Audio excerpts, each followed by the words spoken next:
Hello, and welcome to a very special edition of Stabler and Friends. Today's episode will be a bit of an extended edition because this might be the most loaded weekend for sports of the year. It's such a big weekend for me, and since it's so much happening over the weekend, I'm not going to be podcasting a ton because I'm going to be watching everything. So we're going to try and cover as much as we can for this upcoming weekend as possible. I'm your host Stabler. Today I'll have a friend joining us shortly. We're going to talk about the drama centered around Ravens quarterback Lamar Jackson. We will discuss arguably the maddest March in the history of March Madness. And after that, I'm going to dig deep into the MLB season, predicting winners, awards. We're going to give a little insight to my thoughts on what's going to happen in baseball this year because opening day is starting tomorrow, Thursday, the 30th of March.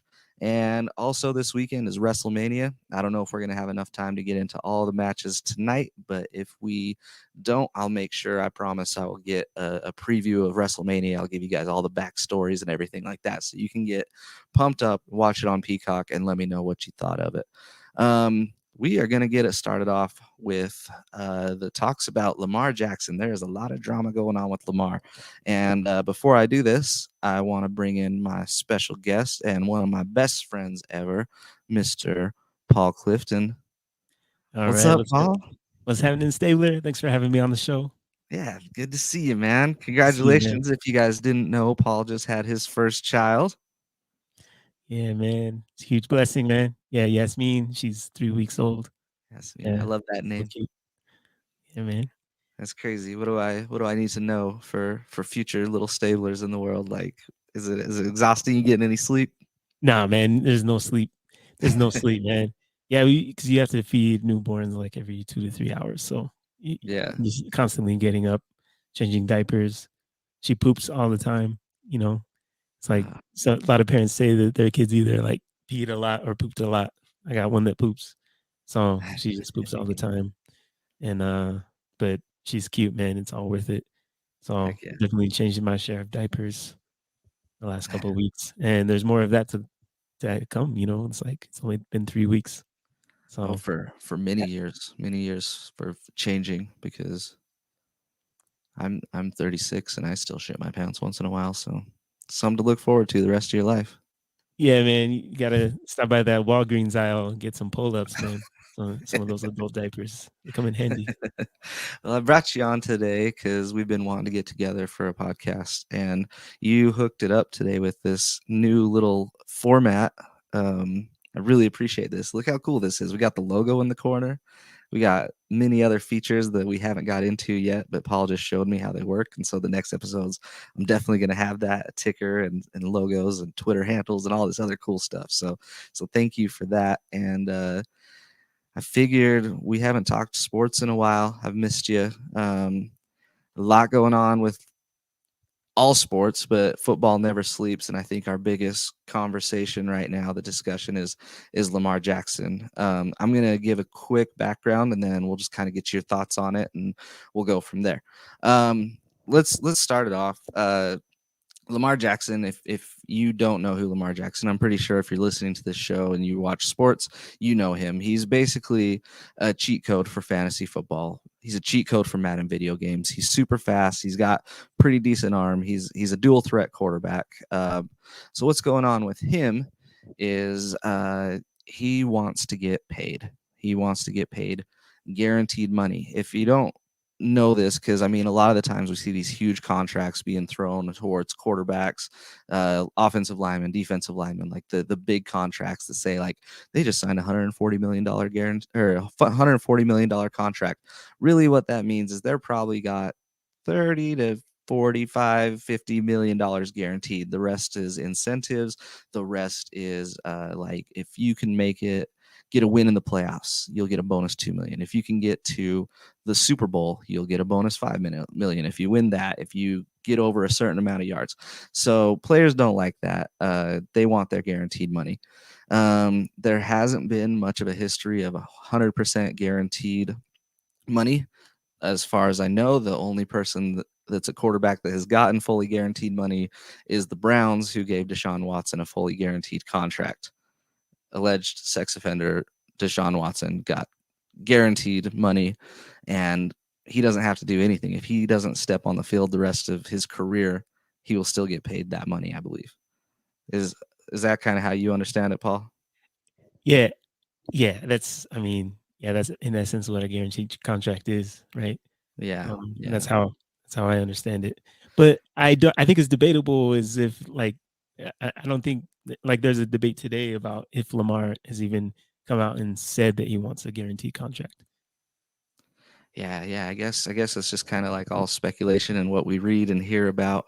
Um, as far as I understand from the sources of the other sources of the other sources that I don't know who they come from, is he does want guaranteed money. And I don't blame him, if I'm being honest, especially how much he provides for a team. He's a one man wrecking crew, and unfortunately, when you're a dual threat quarterback, your injury proneness goes up a lot. And if you get hurt trying to stretch out that extra yard and your leg gets caught under somebody, like your career's over. So, anyways, what the Ravens have done recently, because they couldn't come to an agreement with Lamar Jackson, is they used one of the franchise tags on him. Now, there's two different types of franchise tags. One, I believe, locks you up, and they take the average of the top five players at your position. They take the average of what they're making, and then they pay you that for 1 year. So you're locked into that money for 1 year. Or there's another option, and I don't know exactly what that pays, but this is the one that they did to Lamar Jackson. And this one allows him to technically, it's kind of like a restricted free agent in the NBA. So they tag him, and he has an opportunity to go talk to the other NFL teams. They can make their offer. He can accept whatever offer he wants, and then it's up to the Ravens get final say that if they want to match that and keep him, or if they don't, then the Ravens would still get 2 first-round draft picks from that NFL team that signed him to that big contract. Um, so that's where we've gotten to, is that's all went through, and Lamar can negotiate, but for some reason, uh, nobody's interested. Every NFL owner is saying we're not interested at this time. We're confident with the quarterbacks that we have, and there's some teams that I know are not confident with the quarterbacks that they have. I mean, I don't understand why Washington wouldn't do it. I don't understand why Atlanta, Indianapolis. I mean, why would you take a shot on a first round quarterback like Will Levis if you're Indianapolis when you can just give that pick and another pick and guarantee yourself Lamar Jackson? What are you thinking here about what's going on here? Yeah, man. There's a good 10 teams, man, that need Lamar Jackson and would benefit. They would make so much more money having Lamar Jackson as their quarterback, just because he's such a dynamic player, and he'll definitely, I definitely see him, making it to a Super Bowl at some point in his career. But yeah, it's weird, man. I feel like the NFL, especially the owners, they're definitely like an elite group that likes to control things and likes to stay, likes to keep their league the way it is as far as contract goes. And I think we heard like Jim Irsay come out and talk about not wanting guaranteed contracts in the league, and having one with Deshaun Watson already is is making them uncomfortable, and having another one with Lamar Jackson will make them even more uncomfortable because then who else is going to deserves a guaranteed contract, right? And Yeah. like you said, like if Deshaun got a guaranteed contract, Lamar Jackson is better. He's a former MVP, and we know if he stays on the field, your team has a shot. And he straight up carried that Ravens offense, man. Like there's no they don't give him weapons, and they haven't supported him in that way and showed him love by giving him weapons, and they also aren't showing him love by paying him his money. You know. Yeah, for sure, for sure. I've always been torn on Lamar Jackson. There's things that I love about him, and then there's things that I don't know if it's necessarily his fault or a flaw against him, or if it's just the situation he's been given. But I've never seen him be able to spread the field out wide. He can spread it deep and force players to come in with the threat of the run, but he is just dialed into this area where the tight ends are, where the running backs are, the little flank slots and things like that. And I don't know if that's just because he's never really had a wideout that can overpower and do that on the outside. So I've never seen that from him. But also it might not be a flaw of his. Um, I was looking up some stats today, and I was just trying to see it from both sides. I'll say real quick, personally, I don't want him right now for my two favorite teams, the Dolphins and the Lions. Uh, Reason one for the Dolphins, I do believe in Tua if he can stay healthy. It's the same as Lamar. If Lamar can stay healthy, yeah, they're both great. I still believe Tua had an MVP caliber season last year when he was healthy for 75% of the season. He doesn't cost as much. We have a lot of money in cap going to Bradley Chubb, to Jalen Ramsey, to Tyreek Hill. Like there's a lot of payments going around, and we still need to lock up a few more young players because their rookie contracts are going to be up, like Christian Wilkins, and Phillips eventually when he gets to that in a few years. So for that right now, I'd rather just ride it out with the Dolphins. But I could see why other fans would want that. The Lions, on the other hand, makes sense in certain ways. They have the draft capital. I believe they have 3 first-round picks, or maybe just 2 this year alone, and a lot of draft stock. That they have the ability to trade for them. They're an up and coming team. They have a lot of talent. Um, and I'm not a huge Goff fan, but I think he did enough to deserve another year, and it seems like he has the locker room behind him. I could definitely see the Lions going the Lamar Jackson route more than the Dolphins. But so those are my I guess reasons why I think those two teams should be excluded from this list of teams that need it. I did look up some stats today. Average passing yards per game. Lamar Jackson throws for 186 yards per game on average. Add his 63 yards rushing per game, we're right around 249 yards, and that would put him, if you add the rushing and the passing, that would put him in the list around Trevor Lawrence, Dak Prescott, Russell Wilson. Above average, solid, but I don't know. Some of his stats aren't there. I know that you look at it and it can't just be all stats, because you can't put into stats what Lamar Jackson, the chaos he can cause by just running to the outside on a rollout. Like how many people just go, oh shit, and just the whole defense breaks down. So I don't know. Where would you rank Lamar Jackson right now in the NFL as quarterback? Yeah, I would say definitely top 5, but I think what hurts him is not being on the field at the end of the last 2 seasons, right? Yeah.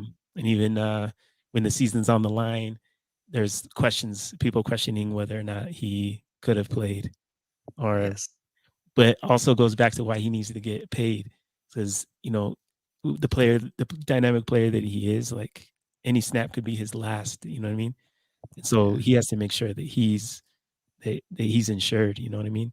But yeah, I would say definitely top 5, and when he's healthy, man, like we saw a couple seasons ago, he got MVP, and I do believe if he had the type of weapons that some of these other quarterbacks have had the privilege of having, that you know this guy's the limit, and he's so young. What is he? 26 years old? 26 years Yeah. old or something like that. Um, Probably. I think the Colts, Patriots, Titans, your Detroit Lions, Atlanta Falcons should all go for Lamar Jackson, like now. Yeah. Yeah, you were right. He is 26 years old, and I agree with most of those teams. Like I said, the Lions. I think Goff did enough. Goff actually, man, I was looking at his numbers today. Or I wasn't trying to. I was just looking at stats and leaders and things like that. Goff led the league this year in touchdown to interception ratio, and he was ranked. Let's see, 1, 2, 3, 4, 5, 6, seventh in passing yardage. So I mean, and that most of that came in the second half of the season. So I mean, he started getting a little more comfortable with some of his players, and maybe this is a fit for him. Maybe he's finally kind of growing into it, and I'd like to see the momentum ride. I think it would be unfortunate to just cut him off for not doing anything wrong, for doing the best he's ever done. But I Yeah, get it. I get it's a business, and you touched on Lamar. Was he hurt? Was he not? I think he was cleared to play, and he still said he was injured for the playoffs. And I can't speak because I've never been in that position where sports is a business. I've only played in the little league, the comp baseball teams where it's like you put your heart out there, that's your brothers out there that you're playing for and things like that. And I just could never imagine just like sitting it out in a big game with my team. But again, I've never been in the position of where there's my money, my contract, my business, my life on the line. So I don't Yeah, know how man. to pick the side. No, it's like they're independent contractors, man. Like that's their future, their livelihood is on the line every time they walk out onto the field, especially in the NFL, man. Um, and we saw that especially this year, right? We almost saw someone die, on the field, and Absolutely. so it's like the stakes are high, man. When every time they go out there, and so if there's a question, about your fitness, then I gotta be like it's your call because it's your body, you know what I mean, and you're a human being. And I think in the NFL it's like there's such a history of players like Ronnie Lott, man. He like lose like half of his pinky finger playing the Yeah. game, and then he still played, Went like he right went back. back in, you know. Like it's just the guys are a different breed, and now the guys make so much money, and it's like life changing. It's generational wealth, that they're able to generate. And so um yeah, and like you said, like I've never not in that situation either, so it's hard to say. But I just know that Lamar deserves to get paid, and he's earned Yeah, it. He's earned it. He's got injured on the field so many times. Like that hurts, right? Like, why would he want to keep doing that and sacrificing for a team that doesn't value him and it hasn't shown? It's been a couple years where they've been able to pay him, and they haven't done it. And I think one thing that really hurts Lamar is not having an agent that's registered with the league. yeah, And he also goes on Twitter and like argues with fans and things like that. Like when you are like the franchise player, you represent the team, and that the quarterback position is such a valuable position, and there's only like 10 humans on the planet that do it well, right? And yeah, it's like you really there's a couple of things that I think Lamar needs to work on, but he's done enough to get paid. He's done enough to earn this contract. And I think in his tweets, you could tell he really loves the Ravens fan base. And for sure. this can't be an easy decision for him, even to play, not to play, toward the end of the year, whether he was cleared or not. I'm sure he wanted to be there and wanted to be out there, but there's like risk. There's a lot of risk that he's taking by doing those things, and and so yeah, it's like I really like Lamar. I like, I guess it's like his personality. I do like that. I don't know him personally or none of that shit, but like his personality and how hard he plays, right? And so I don't have a reason to question, or like I don't see a reason why he shouldn't get his money. Yeah, for sure. I don't know. I'm getting a little off subject, but I start to think that these guaranteed contracts, while I think the players deserve a lot more money than they get and the owners are being stingy, I think sometimes it could create a slippery slope. But my opinion, I'm a little bit further behind on the progressiveness of the player friendly contracts because I used to hate every year when Darrell Rivas just sat out, other than he's playing against my Dolphins and I didn't have to play against him. But every year he does another good season is like, well, I'm sitting out till you give me a different contract, and then they give him that contract. Well, I'm going to sit out till you do it again, and I just hated that. I hated that type of personality. But then, who was it? Is it Earl Thomas? Is that his name? The safety for the Seahawks? Ah, man, yeah, yeah, yeah. Legion of Boom. Is Yeah, that? yeah, yeah. But anyways, he played out his final year. I think he got franchise tagged. He tried to get a contract. Seahawks weren't willing to give it, so he just said, "You know what? I'm going to go out and play." And then he tore his ACL or something and flipped off his team while he was getting carted off for never Yeah. paying him. And that basically, like, he never got his big contract. And he came back, I'm sure, a year or two, but never was the same. So, And, um, Le'Veon ever, Bell. yeah, Like Le'Veon Bell, man, these guys have these huge years, and then they don't get paid. They hold out, and it usually doesn't turn out well. It's never turned out well. That's why I believe that the end result, while it's not ideal for Lamar, is to play under the franchise tag for the Baltimore Ravens. I think that's where the end game is here. yeah, and I don't know the answer here, but I just can't believe that nobody's paying him right now. Yeah. Um, Shoot, I got a little sidetracked on what I was thinking. Am I still moving? You kind of Yeah, you, froze on yeah, me. man. I froze, man. Messed around and Oh, froze. there you are. I see you. Yeah, man. Yeah. um, But yeah, the people I feel worse for when it comes to contracts are running backs because honestly, they're the way that they're coming out of the college to the draft. That's when they're strongest, and then they just run as many miles as they can on them. And then once the car's broken, it's all right. We'll see you later. And usually, the car breaks down, runs out of miles before their rookie contract is up. And if you do pay after the rookie contract, then your team's screwed with a cap hit like Ezekiel Elliott when you got Tony Pollard, who's clearly the better running back this last year, making zero, like costing you zero basically, and you're pulling out millions and millions for Zeke. And it's unfortunate just because there's so many good running backs and it's turned into not as valuable as a position as it used to be. So Yeah, hopefully man. they get it figured out. Yeah, man. I don't like the way the NFL contracts are set up. It's not like player friendly. Um, but you right, it is a slippery slope because we look at the NBA and a lot of folks don't like the player empowerment in the NBA and every time free agency comes about, like half the players move. It seems like, Yeah. and it's it becomes hard on some fans, right? See all your players just shifting all the time. Baseball, which I know you love, Yeah. they have these giant contracts, and I know the NFL owners don't want that, right? Um, Right, so it's especially where there's higher injury chances in football than in baseball.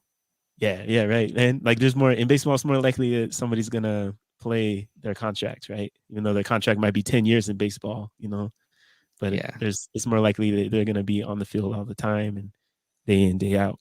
Um, where football, it's especially like a running back, especially a mobile quarterback, you just don't know. Like, what were there like? There was like 40 something quarterbacks that ended up starting games last year in the NFL. So like that was crazy. Yeah, most teams had to play their second or third string quarterback at some point through the year, right? So it's more and more as more quarterbacks get more mobile as the game changes. Like it's just it's a tricky situation, man. But pay Lamar, man, pay Lamar. yeah. I think I agree. I think somebody needs to, and I think it'll pay off for I think it's gotta be one of those teams that has an early draft pick right now. I think Colts, Falcons, um, Washington. I would have said the Raiders. I would have said the Saints if they didn't already make their moves, but and you know who else I think should really think about it are the Jets. I know that they're talking with your boy A-Rod, but and I wanna talk about A-Rod with you, but I'm thinking, like, He's not my boy. he's no longer your boy. And I'm a Packers fan, man. I'm a Packers Yeah. fan. And that that would be wild if they did that. If the Jets were like, "Yo, actually, da, da, da," It um, just makes so much more sense, like, you got 1 or 2 good years with Rodgers. You got a future with Lamar Jackson. You got 3 Pro Bowl defensive rookies from last year, meaning you got them locked in for cheap deals for the next 3 years. Like, you've got a lot of opportunities if you sign Lamar, as opposed to Aaron Rodgers, who nobody knows how invested he is mentally. We don't know what he's thinking right now. before he went into darkness, he was gonna retire. Right? He was like 90 retirement, 10% play again. So he's not, he's not there mentally, man. I'm happy to move on, right? But uh, the best heel turn for Lamar going heel, right?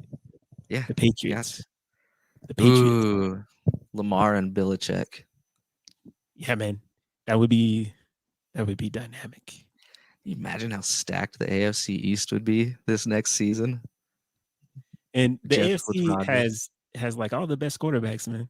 Is in the AFC right now. It's like they're stacked. In the NFC, it's slim pickings, man. Yeah, you got Jalen Hurts. You got I don't even know who I would take next in the NFC. I guess Stafford if he's healthy. I don't know. Yeah, you're right. There's nobody in the NFC right now. Yeah, man, it's yeah. I don't know, man. It's just such an interesting situation in the NFL, man. Their free agency and like the way they do their contracts with it's really complicated, right? Especially with franchise tagging and stuff like that. Because we ran into that situation with Devontae Adams. He's my favorite player, like, and Yeah, and we disrespected him right by adding the franchise tag, you know. And same thing's happening here with Lamar, man. And I don't know, man. We'll see, but I do believe he'll end up playing for the Ravens again. for sure. We'll wrap this up. One thing I thought of though when we were talking, you mentioned that Lamar doesn't have an agent, and that could be hurting him. I agree. I wish most players didn't need an agent, because sometimes I feel like if you like have the knowledge of how the financial side works, you could really be saving yourself a lot. You could be representing yourself, like betting on yourself, and make a lot more money that you could take those pay cuts, so you could build a better team around you or something along the lines of that. But it seems like they are just blacklisting him just for that's one major part of the reason. And I don't like that myself. But Yeah, I hope. because like, well, everybody has agents, right? Coaches have agents, GMs, like on all the levels, man. In these organizations, they all have agents. It's like a part of these agents are a part of a select group of agents who are approved by the NFL that can negotiate these contracts and that owners and teams want to negotiate with. And if imagine it's like you represent like Lamar's basically representing himself, you know what I mean? And Yeah, and of course they're also not gonna like that. They're not gonna want other players doing that too. yeah, I was also going to say that, so instead of an agent being the buffer in these situations, Lamar Jackson is the one that they're meeting with, and they have to say two different things. They have to tell you how much they love you, Lamar, but then they got to tell you every reason they don't like you, so they don't have to pay you as much as they love you. And so he comes in there and he gets told, like, "Oh, you're our guy, you're our guy." But I mean, you kind of had a few turnovers in the fourth quarter there. You kind of didn't do this, and now Lamar is like, "The hell, man!" Like, now he's pissed, right? And so now Yeah. I think a buffer with an agent in this situation would have definitely helped. Yeah, man. Lamar, get an agent and stay off of Twitter. There you go. Yeah, that's all you need. All you need. All right, let's shift over to a little bit of basketball. March Madness, man. How long did your bracket last till you were completely like ripping the card up? Yeah, I got through like Saturday of the first weekend, and I was like feeling good, man, feeling good in Yeah. our little pool. Pool. Actually, it's a big pool. What do we got? Like we got 49 like people. that's insane, man. That's Yeah. I was feeling very confident going into Sunday, and then Sunday like every game was bad, and you know and then just as it went on, like I started losing every matchup because this tournament, I feel like it's dying, man. I feel Yeah. I feel like March Madness, we need the bloods to get at least one or two to get there. So like in the final four now, like who are we rooting against? Like Right. I'm like all these teams are underdogs. All these teams are Cinderella, right?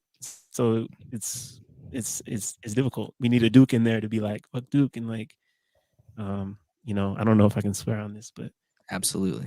yeah, because yeah, like, fuck Duke. Like so you don't I need Kansas up there to root against. You know what I mean? Yeah, I've Um, always I've always been one that likes at least some blue bloods. I don't care like if it's actually the name, but like the players. I want big players that I'm going to see in the NBA for the next 15 years to be in it. So it's like I remember them in college. I remember that ultimate championship game they had, like things like that. And right now I watch so much college basketball, and I'll tell you, though, out of these four teams, the only team that I watched on a regular basis was UConn, and it's because they had such a hot start. And then they just had a meltdown, dude. Like they were number one in the nation for a while. And then I think they lost like 7 or 8 in a row, and they were ugly losses to ugly teams. And I thought, well, they're out of it. And then they started getting hot again. So I'm like, I want to keep an eye on them. I was a little worried when they were playing Kansas, and I panicked and I went Kansas, but I really thought UConn could have done it. So that's the team I'm riding with here. Man, how far did you take them to go in your bracket? Well, unfortunately, I think they're playing Kansas in the second or third round, so I don't think I had them going past there. But for a second, you know how you can change back and forth. Yeah, For a second, I had them losing to Texas in the Final Four. Man, yeah, that would have been wild. So one of the teachers at my school, we always have a tournament pool Uh-huh. with the students, man. And one of the teachers picked Miami to go to win the national championship. No Uh, kidding. yeah, man. But she didn't like put it on ESPN or nothing like that. None of the, it's not recorded on the internet. It's just on a piece of paper, right? That's So, but insane, and it like I feel like it's gotten to that point. I feel like when we were in high school, in like junior high, you could like pick and get like 3 out of 4 to the final four, or like yeah, at least 2 in the final four. But nowadays, like it's a crapshoot, man. Like so you much just don't parity know. now. Yeah, Yeah, I like it to a certain extent. Like right. I want to be excited to watch the final four, but I'm just not. I'm gonna be happy for the kids that win it because they when the tournament started, none of them believed they could win this tournament, and now they're Yeah. about to. So that's cool. Yeah, so I'm a king of the jinx. Like anytime I say something mid game or put something publicly on Twitter or social media, it backfires on me. I could be right 9 out of 10 times, and the one time I post something is the time that I'm wrong. So I was like, I shouldn't have done it. But anyways, the University of Miami made this little video before the tournament started, and it just kept saying, "We won the ACC. We did this, but don't pick us. Don't pick us." They just kept saying, "Don't pick us," and I responded to that, "Don't worry, we won't. LOL." And I forgot I even said it. And then once they won to go to the final four, all of a sudden I'm starting to get all these notifications of likes and like responses from all these Hurricane Yeah. fans. And I'm like, "Hey, like you guys should be thanking me if you knew who I was and what I do. Like I just got you into the final four." Yeah. You the jinx, man. That's wild, man. Now you're getting all these retweets. That's amazing. Yeah, it's pretty funny. Yeah, so our semifinals will be this Saturday. Looks like the first game starts about 6:30 ish. It'll be UConn and Miami, followed by San Diego State and Florida Atlantic. Again, we have a number 4 versus a number 5, and a 5 versus a 9. That's got to be the most numbers added up together in the Final Four ever, I'd imagine. Absolutely, no doubt, no doubt. It's never been like this. This is the first time we've never had a number one, right? In Right. the in the And final man, four. if it was any season, I could have seen it be this season because there wasn't a single team that I thought stood above the rest. Like I thought maybe Kansas, maybe Texas, UConn at a certain point, Alabama at a certain point, but nobody from first to end. I was never sold on Purdue. I thought they looked like crap this whole season, and they got Yeah, number one. But Alabama. I feel like without the drama in Alabama, I would have picked them, to definitely do it. But like just I couldn't do it. I was like, man, with all this stuff, the way they handled the situation, like that's not good karma, man. It's not on their side. And and yeah, I think you're right, man. It's like the college basketball has changed a lot. You definitely what do you think has caused the increase in parity in college basketball? Is it the transfer system? What do you think is causing this?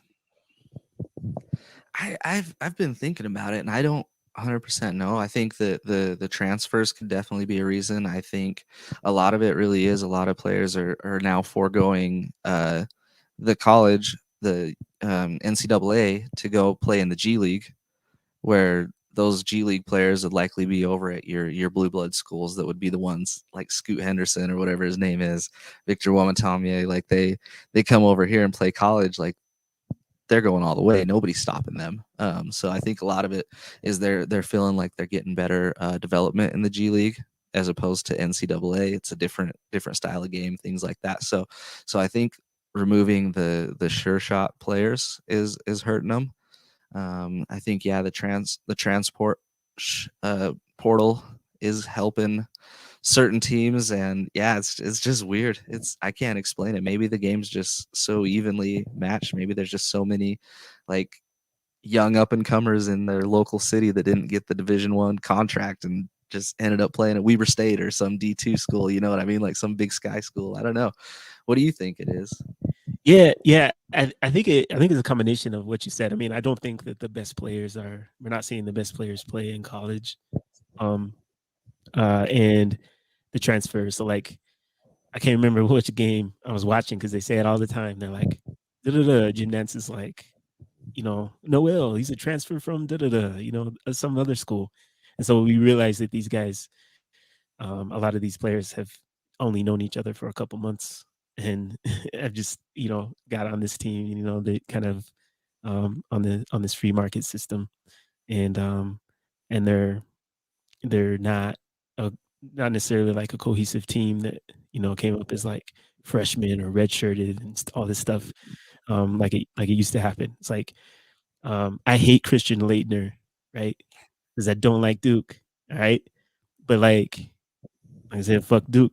But like I loved rooting against them. And because I knew like, oh, Shane Battier is gonna stay 4 years. And you can see him progress as a player and grow, and you can hate them more and more each year. And I feel like that's different. And like if a lot of these players, one thing I noticed about hearing some of their stories, like there was another player that was better than them on their team and they couldn't get into the starting five, so they just changed schools. All right, but what happens if you stay there for a couple years, and either way you would have to wait for that player to graduate that was ahead of you, or you should be stuck there and you wouldn't get much shine, right? So while I think it's a benefit for players to be able to transfer, I do think it's impacted the product. Where I think I texted you like it is not like some of the basketball that I've seen is not good, and Yeah. like there's a lot of um you know there's it's just like it's a different game. Like I don't see teams playing as cohesive as I once saw. It's like a system where like if I watch North Carolina play, I know what I know what their offense is going to look like. I know how they're going to play defense and stuff like that. Now it's like I have no idea. Because these kids come from everywhere and from all different teams and all different influences.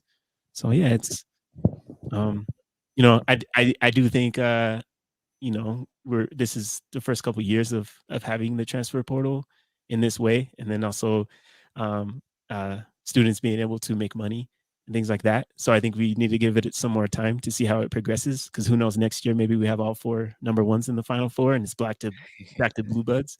But Yeah. like, yeah, it's just I haven't enjoyed the tournament this year like I normally do. So Yeah, I'm still having fun with it. There's been some teams that I've been really excited for. I loved watching Noel at K-State taking those ridiculously bad takes, those bad three-pointers that went in. Like I thought that was a lot of fun. I really enjoyed the UCLA run. I was a little disappointed when they gave it up to Gonzaga at the end. There's not a lot of teams that you watch and like you said, each year you know who they are and who to root for and things like that. But UCLA was a blue blood school that had Johnny Juzang was there for a couple years. He's with the Jazz now. But Tiger Campbell and Jaime Jaquez Jr. yeah, They were there forever, and so I like kind of wanted to see a team like that stayed together, played together, move pretty far in that to maybe set a culture for the rest of the big teams. Like, hey, maybe we're not ready for the NBA. Let's stay together for a little bit and try and go win a championship and things like that. But yeah, it's not happening. I have zero excitement for a Florida Atlantic. If I'm being honest, like I don't are care you gonna watch for. it? Are you gonna watch the game? It's Oh, baseball's gonna be absolutely, going dude. on. Okay, so my basement. I don't. Yeah. I'm trying to be humble here, but I have three TVs on three different networks. So I got the big screen and I got two up above it. So anyways, on the big screen Saturday night, it's gonna be WrestleMania. Like it's the biggest wrestling event of the year. It's a 2-night event, so that's the big screen. Left side, we're gonna start off with I got Owen coming over, big Rockies fan, so I told him we could watch the Rockies until Cleveland plays against Seattle around 8. So left side will be baseball, right side we're gonna throw on the March Madness Final Four. So it will not be getting the big screen. It won't be getting the audio, but it'll be on. I'll be watching. That counts. That counts. I'll probably be watching on my phone. Yeah. Yeah. I don't have as good a setup as you. I just like watch it on the big screen, and then I got my That's, phone in front of me. your phone. That's all you need. You're still getting So, the games. yeah. Man. Who do you think's gonna win? You flipping a coin on this one? Are On you the betting? Are Final you Four, betting? Yeah. I'm not gonna bet. I'll tell you, I've been a good gambler lately, and I'll play with a little bit, and if I can do well, I've left the table. And opening weekend, I turned $5 into $160 um, Jesus. on the first 3 days, and I just figured there's no way that I could stay that lucky, and I cashed it out, and I haven't made a bet since. So I don't know when it's gonna start again, but maybe not till next college basketball season because that's the only time that I've ever won. I never win in baseball, I never win in football, and definitely never win in NBA. So college ball is where I get it. But Nice, man. Nice, man. if I You're rolling was a hot, bet, man. You're rolling hot. I know if I was a betting person, I'd be taking UConn all the way. So now that I said that, make sure if you're listening to this and you are a gambler, take the Canes, man. Yeah, man. Yeah. UConn's definitely I mean, I think the best team Yeah, left. Like you said, they spent time as at number one and all that, but you know, I'm going to be rooting for, not watching, but rooting for from afar, San Diego State. yeah, They man. play They they defense, man. s- They play they defense. swarmed Alabama. Yeah. It was They- crazy. Alabama scores like 80 points a game, man, and they straight shut them down. And Yeah, they that all looked was like they had like go-go gadget Kawhi arms, dude. They were just like reaching their hand out and pulling a ball from 10 feet away. Yeah, man, and they don't just get rebounds, man. They get rebounds with stank on it, man. They put some flavor on their Yeah, rebounds. They like, grab it and they like lift their leg up and like, you know, yeah, yeah. I it's like pretty I cool. like that style. I didn't watch them enough this year, but yeah, had I seen their style, they would have made it a lot further in my bracket. Yeah, yeah. Yeah. I feel like I watched more San Diego State growing up because Utah and BYU played against them because they were in Hmm. the Mountain West. Mountain West, So baby. yeah, I feel like, yeah, I definitely have more connection to San Diego State than any other school here. But Yeah, yeah. I think that'd be a fun final. UConn versus San Diego State. Miami versus San Diego State. San Diego State would be fun as well. yeah. And no disrespect to Florida Atlantic or Florida Auburn or whatever they're called. Like I just don't want to see it, man. Like go home. Nah, man, if they are able to win a national championship in basketball, then it's broken. Yeah. It's broken. They They broke broke college this. basketball. They won't even play one shining moment for them. They're just like, that's it, everybody. Like wrap it up. Like Yeah, we're gonna have to do a 3-game series each round or something like that. yeah. Because these last four teams are not the best teams in college basketball. I mean, I know Yeah. a tournament is supposed to help you determine that, but you can't like you can't tell me that these are the top four teams in college basketball. Yeah, I can't, but I guess my argument against that is if they were able to pull off it's 5 wins, right? You gotta It's get a lot, is it man. 5 or 6? I think it's 6 to win the Yeah, championship. yeah, 6. So I mean, if you pull off 6 wins in a row against whoever you faced, I'm okay calling them the champion. They deserved it that year. They 6 wins in a row against Division 1 like conference teams. That's hard to do. Will this lead to some type of like Champions League style college basketball Oh, very setup where likely. like Kansas, Duke, North Carolina, Kentucky, like they when they realize that like, oh, like we can have an amazing season, and the biggest place to make money is March Madness, but we only get showcased if we, are able to win a couple of games, but we know we have the best team, we have the best players and things like that. Do they turn Yeah. around and just do their own tournament amongst themselves? I mean, they very well could, like let's secede from the league and make our own revenue, make our own rules and things like that. So I mean, it's definitely possible. Other than I think currently they're in some type of contract with with their conference, but it's Yeah, definitely possible in the future. yeah, man, that'd be wild. Oh yeah. I'd like to see. Paul, That'd be cool to see. Actually, is some college basketball series, like 5-game yeah. series.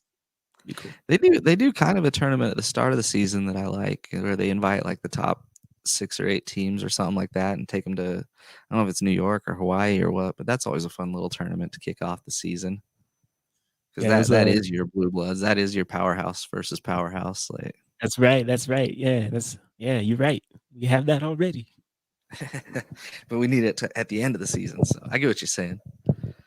But all right, Paul. Well, I kind of ran out a little bit of time here. I get up early now, man. Did you know that I'm getting up at 4:30 in the morning every day? What? That's wild, It's man. awful. It's awful. I don't know who I am anymore. That's when I used to go to bed, and now that's when I'm waking up. Man, that's crazy, man. Yeah. I mean, I would be super shocked, but I do not sleep. I don't get any sleep. So You I'm no up. sleep, no If sleep you're for up you. at 4:30, text me. I'll text back. We'll keep podding. We'll podcast together before I Yeah, go man. into work and things like that. But I do plan on getting in a baseball podcast sometime in the next couple days, maybe after this weekend. We'll kind of do a recap and then get people more pumped for baseball. But baseball does start first thing tomorrow. Every single team plays. It is free on any service right now for 1 week if you want. I can also, if I know you very well, I might be able to get you a code for the whole free season. Just get at me. But if you think baseball is slow, baseball is boring, I can understand where you're coming from. I think that you definitely would benefit from having somebody that knows the game to watch it with, because they can teach you the ins and the outs that creates it more of a game than there actually is, than just swing and a miss, swing and run to the base. And this year, to help the slowness, I don't know if you knew this, Paul, but did you know they have a pitch clock now? Yeah, man. I guess they can play a game in like 2.5 hours, right? Yeah, they've cut every game down by an average of 26 minutes. No more standing up in the box waiting for the pitcher to shake his sign, step off the mound, throw over to first, come back. Then the pitcher's ready and the batter steps out of the box, asks for time. Like we're just not doing that anymore. It's get the ball, get in the box, pitch it, get it back to the pitcher, and it is so much more fun. They got rid of the shift, so they for the last decade or maybe 2 decades, analytics have came in thanks to Brad Pitt and Moneyball, where they start deciding, oh, this guy hits it here 98% of the time, so let's take our third baseman and put him over in right center field. They've eliminated that now. Hits are going up, so we're getting more offense. We're getting it done in a quicker time. There's more excitement. If there's any year for you to get into baseball, this is my promotion to try and get into it this year. And if I can help you in any way with understanding it, or if you have questions, please reach out to me. If you know me, you got my number. If not, you can follow me on Twitter at The Real Stabler, and I would love to help you out there. Also, we're going to finish off. I'm going to make sure I get a podcast in before Saturday night with the entire WrestleMania card.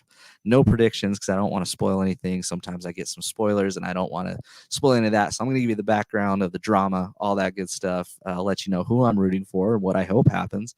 And I hope you listen into that, because that's another thing that if you have Peacock, you can watch that for free. It's a pay-per-view, they call it, but on Peacock it's free with your subscription, and it's definitely worth a watch. This might be one of the best cards for WrestleMania I've seen in a long time.